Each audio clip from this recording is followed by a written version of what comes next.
Hi, Hello, I'm Julian.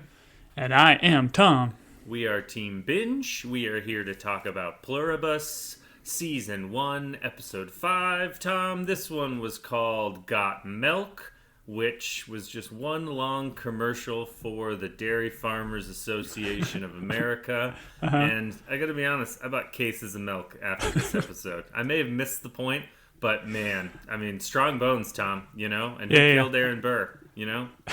Who killed Wow. Alexander Hamilton? Darn it, I gave the answer away. What a callback to a Got Milk campaign. Well done. We're off to a good start. Tom, did you enjoy this episode?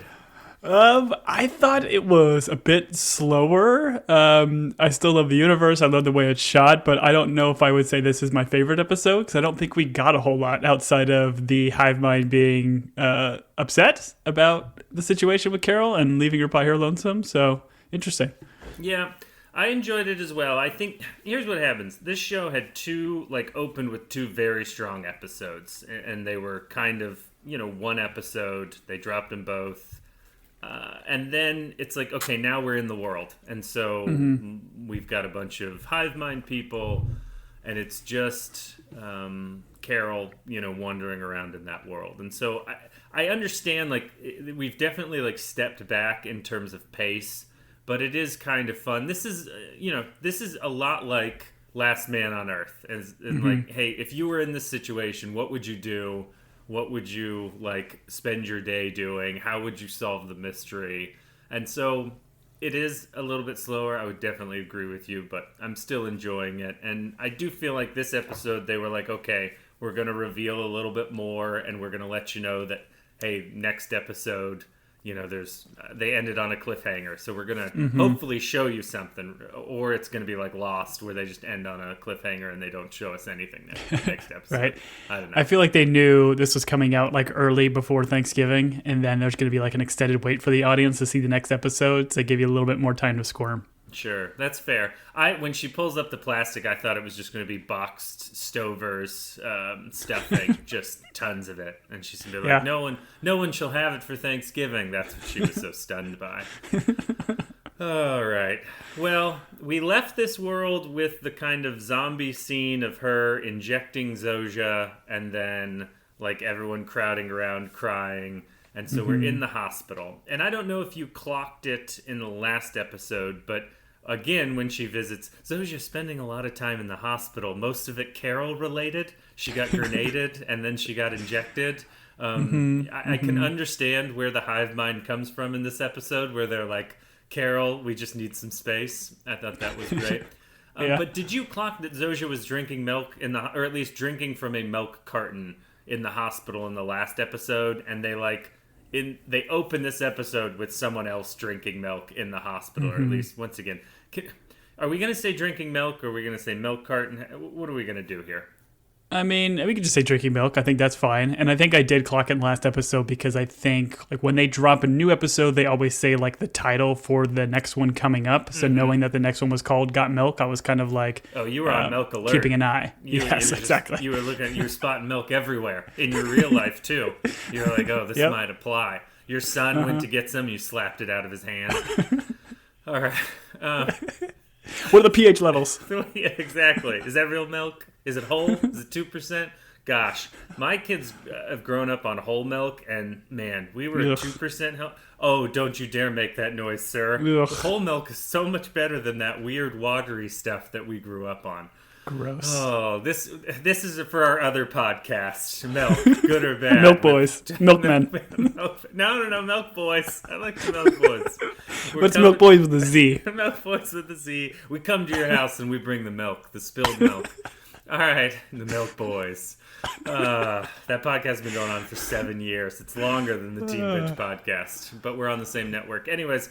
I think it's important to point out that Lakshmi shows up for 5 seconds in this episode just to call and yell at Carol about making her son cry. And so I didn't really understand this in the sense that were they just trying to remind us that, hey, that crowd that gathered around Carol while they were all crying and shouting at Carol, this happened universally. Everyone had that same reaction.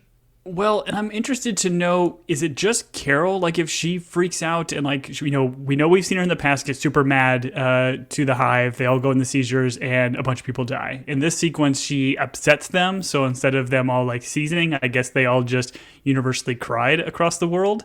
Is it, like, only Carol that has this effect? Like, if Lakshmi does the same thing and, like, freaks out at her, like, proxy, whoever's kind of taking care of her from the hive side, would that also cause everybody to freak out, or do you think it's like a Carol superpower? No, I think it's anyone that's not a part of the hive. For instance, if one of them crumpled up a aluminum can and threw it into nature, everyone in the hive mind would stand there and a single tear would roll down their eye because pollution and littering is bad, Tom. That's what I believe would happen. So I don't think this is a Carol thing. I just think Carol is the most angry or sad or abrasive, maybe is the better word, than the other 12. And we see the guy in Paraguay not interacting with him. So I don't know that this is just Carol. I think if Lakshmi once again crumpled up a cigarette box and threw it outside, then everyone would be sad as well. I don't know why I turned this into an anti-littering. Something about got milk and littering really brings those back 90s campaigns.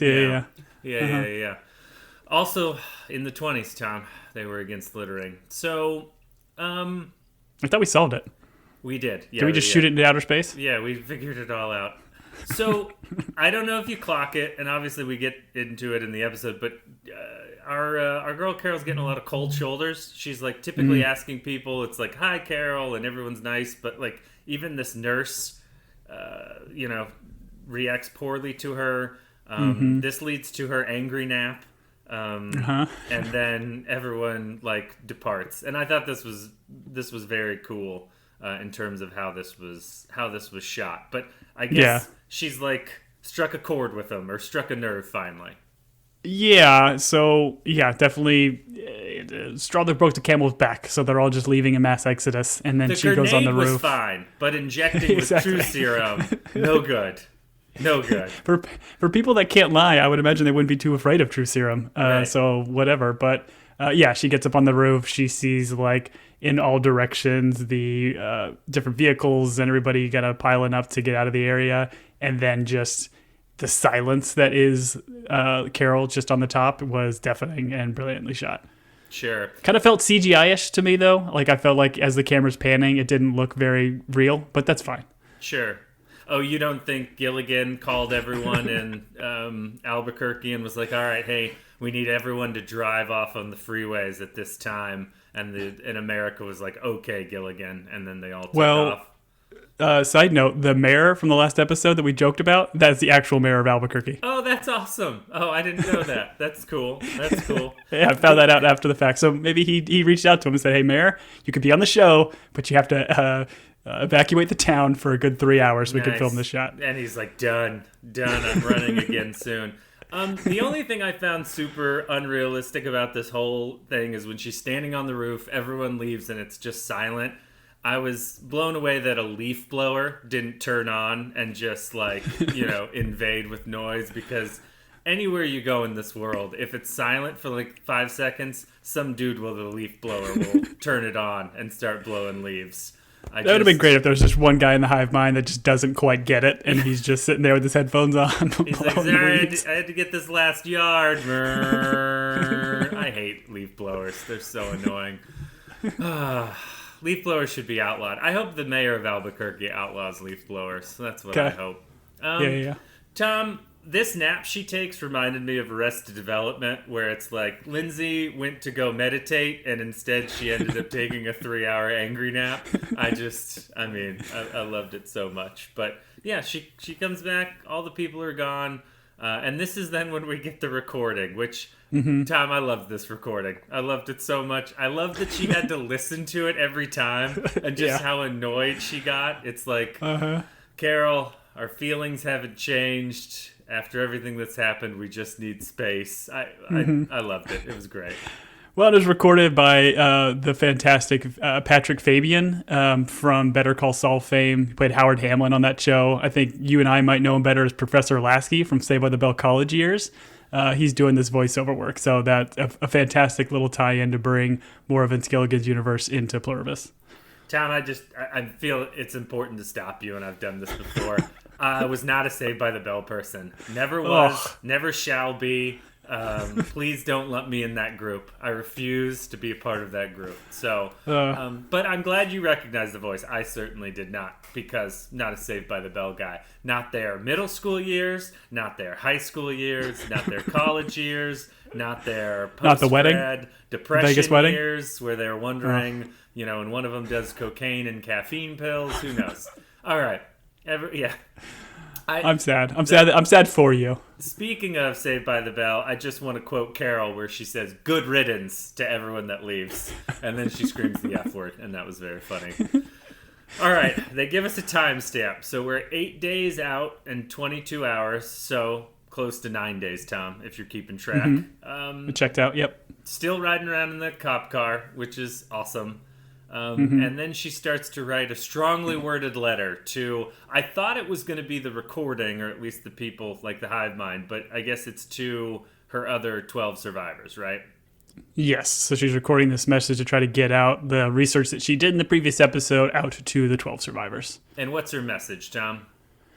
Her message is essentially what we learned in the last episode, at least what she did, about they can't lie, they got to tell the truth, and the big reveal of there is a way to undo this situation. And would you say that Carol communicates, as someone who's kind of got to sell this position to these other 12 people, of which she's met several that don't seem to be very accepting, would you say she's a very good salesperson in these videos? If you received this from Carol, having met her once over a dinner where she made your family seizure, would you... Is she reading the room the right way, I guess is my question. I feel like she tried to kind of clean herself up a little bit in like the pre-recording, and then she like cleaned up all the booze bottles behind her. She tried to like present herself in the best light because she knows she didn't necessarily make the best first impression. But I'd argue she's been like selling herself on these books and stuff for a while, so maybe it's just the lack of Helen in her life. She's not great at it. Good point. Yeah, maybe that Helen providing that softer edge for her is what she's lacking in these moments. Did you clock all the times she went to pour a drink during this episode and never quite crossed the finish line with said drink? Did it make you visibly upset, Tom? It made me visibly upset every time she either went to pour or poured, and then that glass never touched her lips, which... Well, I was very angry because she opened the bottle, and then, once you open a bottle of booze, it's going to go bad. So to just leave it out is just ridiculous. Yep, Lucille Bluth taught us that. If you open a bottle of wine, you've only got a couple of hours before it goes bad, so you might as well finish it. Wink. Yeah, well, I appreciated her, speech to them, where she's like, listen... think about how they're going to take your individuality. Don't you treasure that? And then her next words are, let's all work together, which is let's all do what I want to do. And I thought that was a very funny, comment on she doesn't want them to join that hive mind, but she wants them to join her in her weird endeavor to stop the hive mind. That is interesting. I didn't clock that, but it's very... very well written, and kind of like the dichotomy of I guess which side to join here. Right. And then Rhea as an actress is great. She's like, good luck and Godspeed. And you can tell she that was I didn't know how to end the podcast, or I didn't know how to end the recording. So I just said something, and she's going to be thinking about why did I say good luck and Godspeed? I've never said that in my life. Just in that moment, that's what came to me. I thought that was great. Incredible. All right, so she's now got to communicate with the hive mind through recordings, which we have to listen to multiple times, which I just loved so much. And essentially it's hey, I've got a message, I need it distributed, come and get it. And I don't know. Once again, her communicating even to the recording, she just seems so mean. She does. And I think she even says she's trying to get this message out to everybody, and it's listen, you got to get this message out to everybody because you don't want to make me angry, kind of like Hulk style. Right. She's kind of playing with him a little bit. Yeah, it's weird that she's all these people have left, obviously because of the things she's done, but she still feels like she has power over them by being listen, do this, or I will be sad or angry. She drops the package outside, and then she sits to watch. I was like, don't wait outside. Go inside and finish that drink, or start that drink, my friend. But instead, we see the drone come in, and great drone work from this first guy. I don't think the second operator was the same as the first, because this one swoops in, grabs the package. Tom, does it terrify you that this is where the world is going? Eventually, humans aren't going to drop our stuff off, just like flying drones are going to drop our stuff off. I have an Amazon package. It's the holidays. I have an Amazon package dropped off like once a day during this time of year. Can you imagine just the amount of drones that will be dropping off our Amazon packages? I'm quite certain it's happening right now in like limited cities and stuff, and it is terrifying. And I just hate. I love how you don't even see the drone before you hear it, because these things are so loud and obnoxious. Yeah, like leaf blowers. Yeah, exactly. The leaf blowers of this world. The sky. But when it comes in and grabs it, I mean, I guess the idea being whoever's the best drone operator in the world is operating this, right? Sure. So the fact that it crashes, not for the trash one, no. Maybe the one that crashes is that same dude that had the leaf blower earlier with the headphones in. Right, He's that one guy that just doesn't quite fit in. Yeah. Tom, you would be an incredible drone pilot. I just want to point that out right now. It'd be fun. You have the hand-eye coordination that is specific to picking up packages for Carol. I lack a lot of balance, though, so that could be my Achilles heel. Sure. Well, gravity balances a lot of it for you, so you'll be okay. She makes herself some dinner. She looks to drink, but doesn't drink. We've got some bedtime. Is this where we see... Oh, this is where the coyotes show up in the trash, and she grabs the old 9-iron to go out and, I'm assuming... chip some balls at them or something. I don't know what the point of the 9-iron is. Pretty great. She doesn't use it as a weapon. She uses it to chip golf balls at said coyotes. Great. She calls the recording and asks for all the lights. I guess the assumption is the coyotes are showing up because it's dark out. Her lights were on, or I guess she's just alone. Is that what this is? Is this what it's she's a little bit scared, a little bit alone? And they smell the fear. These were coyotes, or were these wolves? Later on in the episode, I questioned whether or not they were coyotes. They were aggressive coyotes, we'll just say. I think they're wolfotes, kai wolves. Yeah. I don't know. Yeah, I don't know. That's great. Let's keep that. Jimmy, make sure you keep that in. Incredible. I don't know. I'm sure it relates to this story and somehow, but on the nightstand of Helen's, we see that she was reading Agatha Christie's And Then There Were None. Classic. Just a great book. I guess we could relate to this because Carol is the last one, or one of the last ones, or I don't remember how many. Is it 12 in Agatha? And Then There Were None. Was the original title like 10 Little Indians or something like that, or 12, something like that? Tom, don't do research, because you're going to find out that wasn't the original title of that poem. It goes a lot deeper than that, and it's bad. So. Oh, okay. Yeah. No. Apologies. You didn't know. It's okay. The world... Well, ignorance isn't necessarily an excuse. But... As Ken Burns is teaching us, people were terrible back in the day.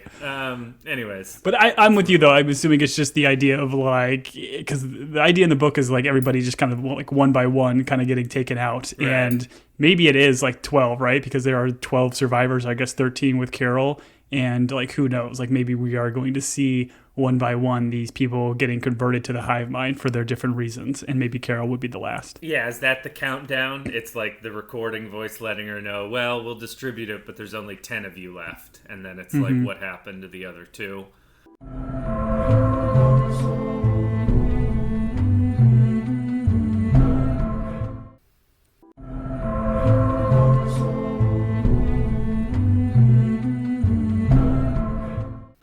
I loved this trash scene. I thought this was hilarious. I laughed the whole time. She calls for a trash pickup. And there's something else happening here where it's she's like, I'm an independent person. I want to be on my own. But the amount of time she calls them to do something, right? I was like, Carol, I don't know that we're displaying the independence we're telling people we have if we're calling them for the trash pickup. Especially because later we watch her drive to a park which those are not the trash cans I would have dropped my trash in, by the way. Yeah, agreed. I've got some trash can to dumpster questions for Carol, but let's not move past. She calls for a trash pickup. The recording she gets a call back, which is a recording, which is very... That was so great. How quickly they re-recorded it as opposed to just talking to her. Right. They're so mad they don't want to talk to her. It's like the silent treatment we give our spouses, which one of Nate Bargatze's best bits is the silent treatment between two people that are married in a home. I wish I could do recordings with my spouse when I'm mad. That would be incredible. I'd just be like, all right, play this tape. No, you couldn't even say play this tape. I would just have to walk in the room and hand her the tape recorder and then walk out of the room and probably still be within sight because we're not rich. Anyways, all right. So the recordings are going back and forth. She goes out. I do want to comment. She has one bag of trash that she puts out there. What? What's going on here? Well, they even told her, take it's got to be a couple feet apart and put them in their own bags. Or 17 pounds. That's what it was. And I guess the idea... The weight. I love her, judging the weight. I have no idea what 17 pounds feels like. It's incredible.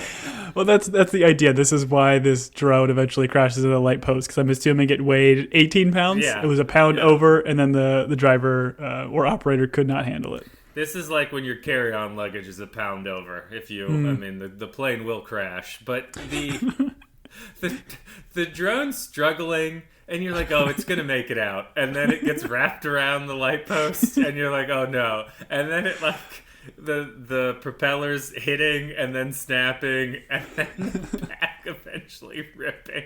And her just watching it. I laughed and laughed. I found this was just a hilarious scene. It was great. Scene. I was quiet as this whole scene was, and slowish as the episode was, to see this little bit of brevity was brilliant. And I think even later, there's another drone picking up something else. I can't remember what it was. You see the corpse of this drone still in the plate. It was great. Oh, it was incredible.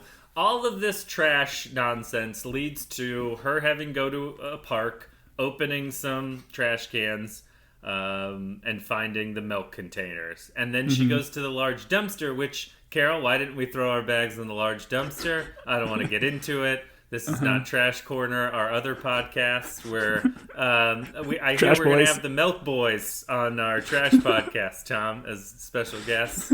Crossover, yeah. It's like the NCIS of podcasts. Yeah, we see her doing some detective work, which, stop me if you want to talk about all the labels on these cartons, Tom.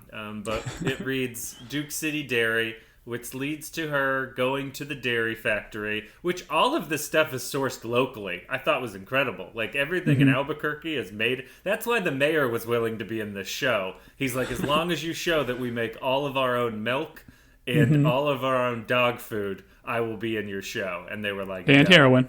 And heroin. That's right. That special Albuquerque heroin, as they call it. So... Let's conjecture a little bit, Tom. All of this leads to these large brown bags filled with powder. I was just like, is this not sugar? Taste it, Carol. Taste it. Lick it. She had our guy from Paraguay just not wanting to eat and consume anything that they are going to offer her. At first I'm like, oh, is this a sugar water situation, like Men in Black style? Sure. Which would make sense. Hive mind. Are these is this an insect driven thing that's happened, that all of these, this is where we see insects all thinking alike? That's something, right, Tom? I'm not a scientist, you tell me. You're right, insects think alike. Thank you. But yeah, it makes this clearish brownish liquid that I think she shows in this recording coming up. Yeah, my first instinct was this kind of looks like urine. It didn't look very appetizing. Tom, if your urine looks like that, you need to drink more water, my guy. What are we doing? Go to a doctor. If your urine is brown, drink some water. That was more yellow than brown. Oh, I thought it was booze. I thought it looked delicious. Counterpoint, Tom. I thought it looked delicious.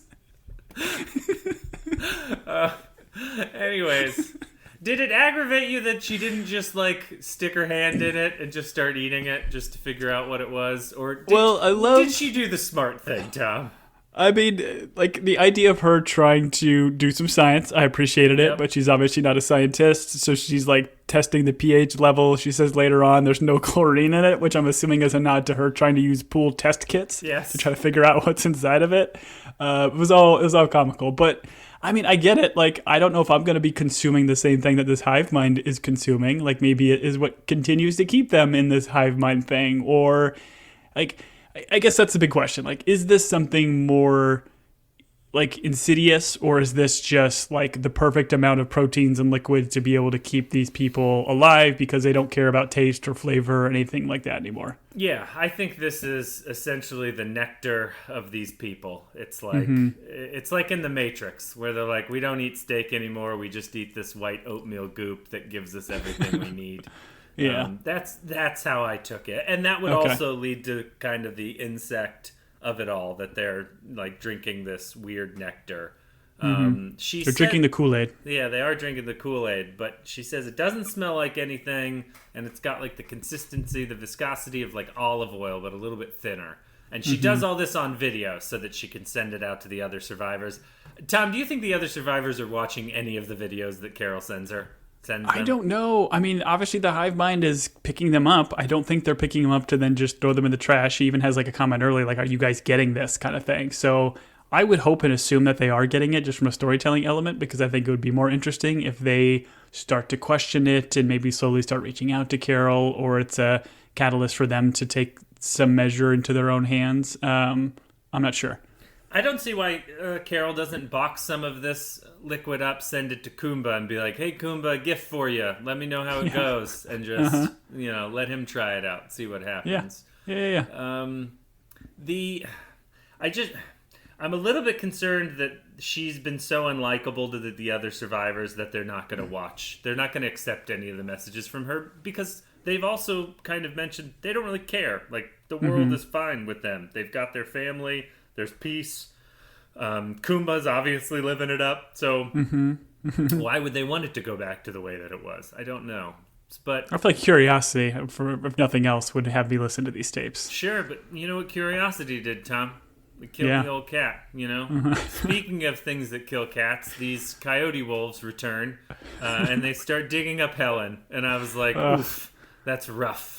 That is a rough one. Although they did put her down pretty deep, so I don't know how these coyotes are getting after it. But yeah, if it was just Carol digging the hole, then yeah, maybe they could have gotten to her pretty easily. But I think once I got that excavator in, this is probably a 6-foot deep hole, and these coyotes have some impressive sense of smell to be digging this up. Yeah. But maybe Helen's corpse is just very appetizing. You never know. Some corpses are more appetizing than other, Tom. Interesting. That's what I've heard on the message boards that I belong to. So the 9-iron's not going to do it. Carol runs to the cop car. There's a shotgun in there. Cannot get it out. This leads to her using the cop car as a weapon to scare them away. And then she parks on top of Helen's body, which, I don't know, Tom, what's more disrespectful? Driving over someone's grave or letting an animal dig them up and chew on their arm? I don't know. I mean, yeah. That's and then a debate took for out Socrates, the greatest writer of all time, Yeah. Socrates can take that one up. I mean, she did mess up her back fence pretty bad. So hopefully she'll fix that soon too. Yeah, Or she'll have the hive mind fix it. It's like she was like, "Hey, coyotes, next time don't jump the fence. Come through this giant hole I made with this car." Yeah. Which there's an ongoing debate in my family of what size fence coyotes can jump over, and this show kind of proved me wrong, so I'm a little bit upset about it, but it is what it is. Yep. She sleeps in the car, very uncomfortable, really draining that car battery, just keeping those lights on all night. But sometimes when you crash through a fence and you scare off coyotes, sometimes nap time, a lot of sleeping for Carol in this episode. There was. Then we have the very funny scene where she looks at the button that unleashes the shotgun, and then Son of a bee. Yeah. Then finds the key, and she's been wearing the single cuff this whole time, and she unlocks that. And then, son of a bee again. Like, That's great. Yeah, great, very funny. Very funny. This leads to her going to the paver mart and picking up a bunch of pavers to cover Helen's body with, which I can relate, having done projects like this. You don't know what your car can hold because none of us ever look at the manual. And so them slowly watching like the back end touch the tire and then drag. I was like, oh, I've definitely been in a situation like that. I once used my truck to move pavers for my brother, and he was like, oh, it can take more. And I'm like, bro, we are dragging on the ground. And he's like, it's not my truck. Let's put some more in there. My truck never recovered. It was terrible. Bummer. Yeah. This all leads to a beautifully painted headstone where she wrote Helen on it. So, that's something. Good for her. My back hurt the whole time I watched her move these pavers from the... Goodness me. From the I thought the same. When they're doing this montage where like it's slowly adding more and more pavers, I'm like, oh goodness, just stop. Like your back is going to be killing you. And it was an impressive group. Call Zosha. Get someone out here with an excavator, and they'll put those pavers down. But a drone. Carol, an independent woman. Helen, no longer an independent woman. She's dead. But Carol, an independent woman. This all ends with her pouring some brown liquor into a cup, but does not drink it. But she does spill the brown bag all over the place, which leads to some more detective work where we find out that it's a dog. We're back at Sprouts. Thank you, Sprouts. This episode of Team Binge Podcast brought to you by Sprouts. Buy your unlabeled dog food. So we go to Sprouts. All of this leads to Agrojet, Tom. Now, you used to work for Agrojet, so do you want to take some time to talk about all of the good work you did over there at Agrojet? What was the motto? We keep you alive, I think was the Agrojet motto. I can't. I'm still under an NDA. Nice. Smart. We find a giant walk-in freezer. Tom, if I'm the last person on Earth, I'm not walking into a giant freezer. That door closes, you're stuck in that freezer. You know what's going to happen, Tom? You're going to freeze, It's a bear situation, right? And the TV show The Bear gets stuck in the refrigerator. No, you thanks. at least leave a shoe to prop the door open. She just walks in here. It's like... There's apples everywhere. Are there freezers this large? I have so many questions, and I feel like there's got to be a big warehouse before it ships out to grocery stores or your local Sprouts. Yeah, sure. It seems very inefficient. All of that, all that hot air rising to the top.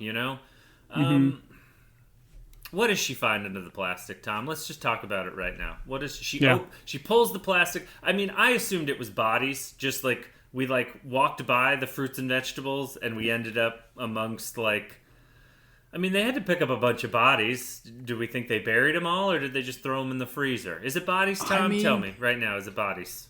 The way she reacts, I feel like that is the logical conclusion. It's like a Soylent Green type situation. Maybe this milk or whatever that they're drinking is made from bodies? People. Yeah, I don't know, but I also don't think that would make a whole lot of sense. We know that they were cleaning up a lot of the bodies, so maybe they haven't buried them all in mass graves. Maybe they're putting them in cold storage for a period of time. I don't really know, but that would make the most sense as bodies. Anything else you could think of? Yeah, no. I assumed bodies. It could have been I don't know, fruit she doesn't like. Maybe she really hates strawberries, and she pulled the plastic up, and she's like, "Oh, so many strawberries." One time I almost choked on one, or I don't know. Could have been dozens of things, but I'm gonna go with bodies. I would have liked had she walked in and there was just a giant blender, like a Cuisinart blender, and there were bodies in the blender, and she was like, "Oh, that's where all of the liquid's coming from." I don't know. This is getting into gross territory. Tom, how do you feel? Do you feel like cliffhangers are cheap and wrong in shows these days, or were you okay with how this ended? No, I don't mind it. I like these kind of cliffhangers, especially in a show that I can't binge. I like being able to sit on it for a little bit. A huge cliffhanger at the end of a season, I think, can be a little bit frustrating, knowing that, especially nowadays, where seasons take 3 or 4 years to come out with the next one, looking at you, Stranger Things. But I don't mind it in an episode like this, which allows you. They heard me. The Duffer Brothers heard you. What if it's just a mouse dressed in a peasant uniform, and he's like, "Oh, we'll make you a gown, Cinderella," or that'd be great. What if, I don't know. It could be dozens of things, but I hope it's bodies. I also think that she's done a terrible job walking into this freezer and suddenly being surrounded by bodies. Like, you should never suddenly be surrounded by bodies. That should be something you kind of ease your way into. Like, as soon as the plastic looking like fruit, you maybe take a step back and, like, I don't know. I would never find myself accidentally surrounded by bodies, Tom. That's what I would like to say. That's fair. Like in a zombie situation, like you're going to get in the house and you're going to have them slowly surround you. Yes. Yeah. I'm not going to be surprised. I'm just going to be like, oh, here they come, as I'm DVRing, I don't know, Desperate Housewives or something. Getting out your 9-iron. Yeah, my 9-iron to chip balls at them. Okay, so I enjoyed this episode. I thought it was stronger than the last one just in terms of like where we're going and where we're moving. We believe it's bodies. I think bodies is the easy answer. If it's anything else, like, I don't know, maybe it's a bunch of her books. Like, she's like, oh, I didn't sell that many books, Yeah. And these are all signed. And it's just like, or there's like a note from Helen that's like, good job on the books. I don't know. It's bodies, Tom. It's definitely bodies. For those of you that are listening, we would like to know what you think is under the plastic. Please. If it's not bodies. If it's bodies, just send us a note that just says bodies. You don't even have to greet us. Just bodies. You can email us at teambingepodcast@gmail.com. If you have a moment to rate and review, if you're a new listener and you haven't already, we would appreciate it on Apple Podcast or Spotify. Tom is active on the socials. He's out there pushing theories. It's bodies, definitely bodies, is, I believe, the name of his Twitter account. Tom, what did I forget? Bodies, definitely bodies, at tom.com. Follow us. I didn't realize you owned the domain for tom.com. It was expensive, but it was worth it. I took it from that MySpace guy. It was that shoe company that gave homeless people shoes, and you were like, nope, I'm taking it so I could do TV theories. So no, that's Tom's. I already had tom.com, which they wanted, so they had an S to their product, dummies. But Team Binge. Trying to give shoes away to people that need them. How dare they? Team Binge or at Team Binge Podcast. Follow us on the socials, Twitter, Instagram, all the big ones. Let us know what you think. And like Julian mentioned, if you can leave us a review, we would greatly appreciate it. Leave us a 5-star review on Apple. We will read it on said podcast. So if you want your words read by us dummies, leave us a review. We appreciate you. Oh, no. Okay. 4. Team Binge coming back for Pluribus episode 5 or episode 6. Tom, do you know what the next one's called? Got juice? No, the next one's called Bodies. It's just bodies. All right. Tom, for Team Binge, I've been Julian. Julian, for Tom, I've been Tom. Good luck and Godspeed. Terrible.